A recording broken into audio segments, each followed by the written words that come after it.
আজি আমাৰ সৈতে উপস্থিত আছে বাস্তুশাস্ত্ৰবিদ জ্যোতিষশাস্ত্ৰবিদ ডক্টৰ কৰবী বেজবৰুৱা।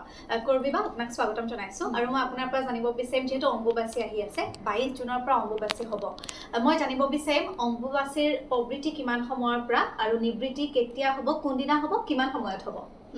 22 জুনৰ দিনাখন ৰাতিপুৱা 8:35 পৰা প্ৰবৃত্তি হ'ব, যিটো আমি অম্বুবাচী লগা বুলি কওঁ। আৰু নিবৃত্তি সময়টো হ'ল শনিবাৰে লাগিব, মঙলবাৰে ৰাতি ভাঙিব, মানে মঙলবাৰ আপোনাৰ 25 তাৰিখ হ'ব আৰু 25 তাৰিখে ৰাতি 8:56 নিবৃত্তি হ'ব।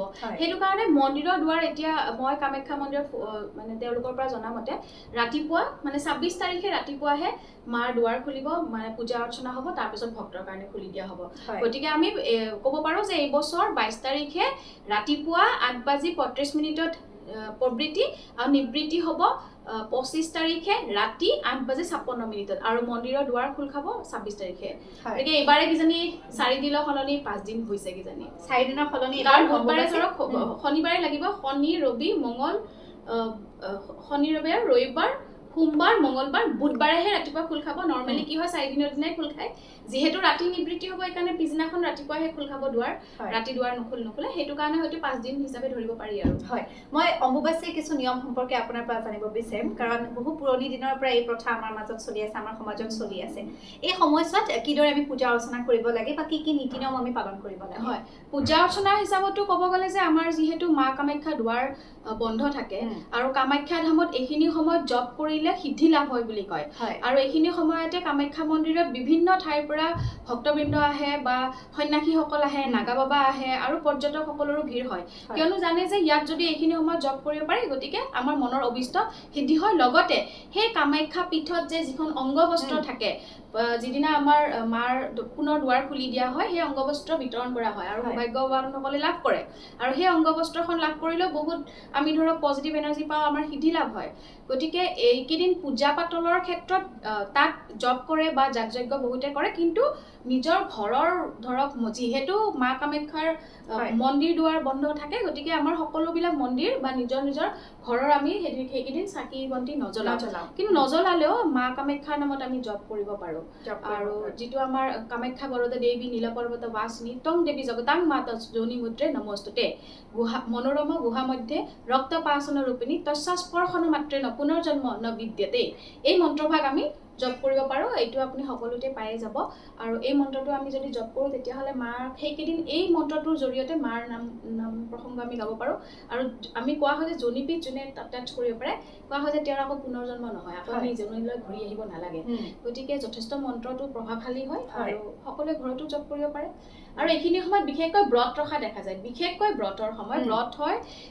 যিসকলৰ জটা থাকে তেওঁলোকে ব্ৰত ৰাখে, সন্যাসীসকলে ৰাখে, ভক্তসকলে ৰাখে, যিসকলে ৰাখিব বিচাৰে সদভাসকলেও আৰু বিধৱাসকলে ৰাখে। তেওঁলোকে আগতেই পানী তুলি থয়, আগৰ নিয়ম আৰু আগতেই পানী তুলি থয়, সেই পানীহে তেওঁলোকে ব্যৱহাৰ কৰে, কিয়নো এইকেইদিন কুঁৱা মানে খন্দা নিষেধ, মাটি খন্দা নিষেধ। আৰু মানে বিশেষকৈ মাটি খন্দা নিষেধ বুলি কয়, কিয়নো এইখিনি সময়ত কোৱা হয় যে ধৰিত্ৰী ঋতু চলা হয় বুলি কোৱা হয়, আৰু বিশেষকৈ ধৰিত্ৰী গৰ্ভৱতী হয় বুলি কয়, কিয়নো এইখিনি সময়ৰ পিছত চাব আপোনাৰ এই সময়ছোৱাত আকাশৰ পৰা বৰষুণ বহুত বেছি হয় আৰু গছ মানে আমাৰ উদ্ভিদ মানে ধুনীয়াকৈ গজিব ধৰে। আৰু মাছৰ বিশেষকৈ ইয়াৰ পিছৰ সময়ছোৱাত মাছ মাৰিব নিদিয়ে, কণী থকা মাছ চৰকাৰেও বাধা আৰোপ কৰে যে কণী থকা মাছ ধৰিব নালাগে। গতিকে মৎস্য উৎপাদনৰ কাৰণে খুব ভাল সময়, সকলো ফালৰ পৰা এটা প্ৰডাক্টিভিটিৰ সময়। গতিকে সেই সময়ছোৱাত বিশেষকৈ যদি চাইণ্টিফিক বেচিছতো চোৱা যায়, মাটি খুব বেছি ঢিলা হৈ থাকে, সেইকাৰণে শস্য ৰোপণ কৰিলে হয়তো সেয়া শস্য দুদিন পিছত বেয়া হ'ব পাৰে। সেইকাৰণে কোৱা হয় যে শস্য ৰোপণ কৰা, মাটি খন্দা, হাল বোৱা এইবোৰত আমাৰ বাধা নিষেধ থাকে। অম্বুবাচীৰ এই সময়খিনিৰ লগত আমাৰ প্ৰাকৃতিক হয়, যিহেতু সৃষ্টিৰ কাৰণে আমাৰ পুৰুষ আৰু প্ৰকৃতিৰ প্ৰয়োজন, আৰু পৃথিৱীখনক প্ৰকৃতি ধৰা হয়, আকাশক পুৰুষ বুলি ধৰা হয়। আকাশৰ পৰা প্ৰচুৰ পৰিমাণে বৰষুণ হয় আৰু প্ৰকৃতি ধৰক বৰষুণৰ ফলত আমাৰ উৎপাদন ভাল হয়। গতিকে কোৱা হয় সেইকাৰণে এইখিনি সময়ত মাটি খন্দা, সেই 4 দিন বিশেষতঃ মাটি খন্দা নিষেধ বুলি কোৱা হয়। আৰু বিভিন্ন ধৰণৰ প্ৰাকৃতিক সেয়া থাকে। এইখিনি সময়ত সাপ বেছিকে ওলাই, যিহেতু মাটিত পানী সোমাই যায়, সাপবোৰ ওলাই, গতিকে সৰ্পভয় নিবাৰণৰ কাৰণে কেঁচা গাখীৰ খোৱাৰ নিয়ম আছে, পঞ্জিকাবোৰত দেখি পাব। দুগ্ধপান কৰিবলৈ, এই নিয়মবোৰ আমাৰ সমাজত প্ৰচলিত। লোকাচাৰ, আমি ধৰক ইয়াৰ কোনো বৈজ্ঞানিক ভিত্তি হয়তো কোনো প্ৰমাণ কৰিব নোৱাৰিব পাৰে, কিন্তু লোকাচাৰ। আৰু বহুত ক্ষেত্ৰত এনেকুৱা হয় যে প্ৰমাণ কৰিব নোৱাৰিলেই যে তাৰ অস্তিত্ব নাই সেয়াও নহয় গতিকে লোকাচাৰ হিচাপে চলি আহিছে আৰু অম্বুবাচীত চলি আহে আৰু আগৰ পৰা আমি সৰুৰ পৰা শুনো আমতি বুঢ়া যেতিয়া আমি সৰু আছিলো তেতিয়া আমি মনত আছে যে ঘৰৰ ধুই থোৱা কাপোৰ চাপোৰ এটা বাকচত ভৰাই থৈ তাত আমতি বুঢ়া থাকে বুলি কয় যাৰ ফলত কি হয় আমি সেইকেইদিন তাত চুব নোৱাৰো আৰু সেইটো এটা নিয়ম যে আমি যিহেতু অসমীয়া সমাজত আমতিৰ একেবাৰে শেষৰ দিনাখন যিদিনা মাৰ দুৱাৰ খুলিব এদিনাখন গোটেইখিনি ধুই পখালি নতুনকৈ আকৌ পূজা পাতল কৰা হয় আৰু মাৰ দুৱাৰ খোলাৰ লগে লগে আমি আমাৰ ঘৰতো পূজা পাতল কৰোঁ আমি অম্বুবাচী সম্পৰ্কে বিভিন্ন দিশৰ কথা পাতিলো আপোনাৰ পৰা জানিলো আৰু নিশ্চয়কৈ আমি আশা কৰিছো এই ভিডিঅ'টিৰ জৰিয়তে আমাৰ দৰ্শকসকল উপকৃত হ'ব আপোনাক ধন্যবাদ জনাইছো ধন্যবাদ